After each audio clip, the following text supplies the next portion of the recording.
कि मुझे रोक दिया गया 3 साल के लिए। 3 साल आप कहीं गाना नहीं गा सकते, किसी कंपनी में नहीं गा सकते। आप जिस दिन चाहेंगे उस दिन मैं खत्म हो जाऊंगा। भैया बात ऐसा है कि खेसारी भैया हो चुके हैं गाना गाने से बैन। एक हवा के झोंका खेसारी लाल यादव के उड़ा के ले जाए, ऐसा हो ही नहीं सकता। इन चुतियों का ऐसा टॉपिक का इंतजार रहता है जिसमें खेसारी लाल यादव को बदनाम किया जाए। लेकिन मैं आप सबसे बता देना चाहता हूं कि खेसारी लाल यादव गाएंगे। दरअसल मामला क्या है, इस वीडियो में बने रहिए। नमस्कार, प्रणाम, हम जोगेंद्र जैक। कुछ चमन चुतियों के द्वारा बताया जा रहा है कि खेसारी लाल यादव जाएंगे जेल। तो दरअसल बता दूं कि खेसारी लाल यादव जेल नहीं जाएंगे। दूसरी की चीज ये बताया जा रहा है कि खेसारी लाल यादव अब गाना नहीं गाएंगे, 2025 तक उन पर बैन लग गया।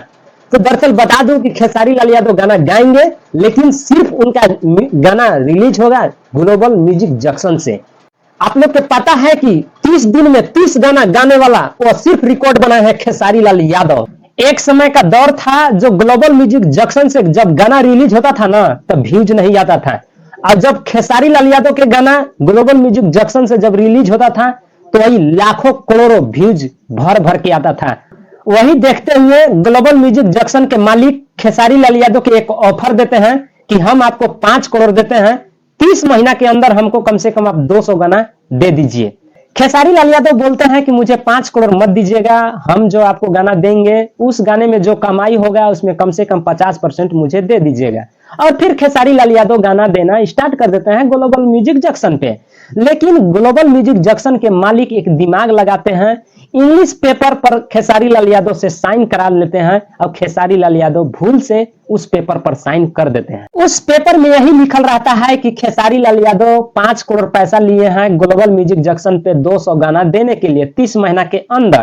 फिर Khesari Lal Yadav global music junction पे गाना देना स्टार्ट कर देते हैं और लगभग बहुत सारे गाना देते हैं। इसके बाद कुछ आपस में विवाद होने के कारण Khesari Lal Yadav global music junction पे गाना देना बंद कर देते हैं। फिर इसके बाद ग्लोबल म्यूजिक जंक्शन के मालिक अचानक खेसारी लाल यादव से विवाद करते हैं। एक बाद खेसारी लाल यादव के जितने भी ग्लोबल म्यूजिक जंक्शन पे खेसारी लाल यादव के जितना गाना रिलीज हुआ था सभी गाना डिलीट कराया जा रहा था। इतना ही नहीं, जब खेसारी लाल यादव अदर चैनल पर गाना रिलीज करते थे तो ग्लोबल म्यूजिक जंक्शन से स्ट्राइक मारकर डिलीट करा दिया जा रहा था। जब खेसारी लाल यादव देखे कि मेरे साथ गलत हो रहा है तो उन्होंने कोर्ट पहुंचते हैं और बताते हैं कि मेरे साथ ऐसे ऐसे हो रहा है। तो कोर्ट से ही आदेश आता है कि आप जब तक गाना गाते रहिए जब तक ये कंफर्म नहीं हो जाता। इतना ही नहीं, ग्लोबल म्यूजिक जंक्शन के मालिक भी कोर्ट पहुंचते हैं और बताते हैं कि खेसारी लाल यादव हमसे 5 करोड़ रुपया लेते हैं 200 गाने के लिए और अभी तक 200 गाने 30 महीना के अंदर नहीं दे पाते हैं। इसके बाद 6 सितंबर 2023 को कोर्ट से फैसला ये निकल कर आता है कि खेसारी लाल यादव सिर्फ ग्लोबल म्यूजिक जंक्शन पे ही गाना रिलीज कर सकते हैं, बाकी अदर चैनल पर रिलीज नहीं कर सकते हैं। ये बैन किया गया है 2025 तक, सितंबर 2025 तक ये चीज बैन किया गया है कि खेसारी लाल यादव अब दूसरे चैनल पर रिलीज नहीं कर सकते हैं एल्बम, बाकी ग्लोबल म्यूजिक जंक्शन पे ही रिलीज कर सकते हैं। लेकिन बाकी चमन चुतियों के द्वारा यह बताया जा रहा है कि खेसारी लाल यादव जेल जाएंगे। दूसरी की चीज की खेसारी लाल यादव अब एल्बम नहीं गा सकते हैं। तो दरअसल बता दूं कि गाएंगे, लेकिन वो गाने से खेसारी लाल यादव को प्रॉफिट नहीं होगा।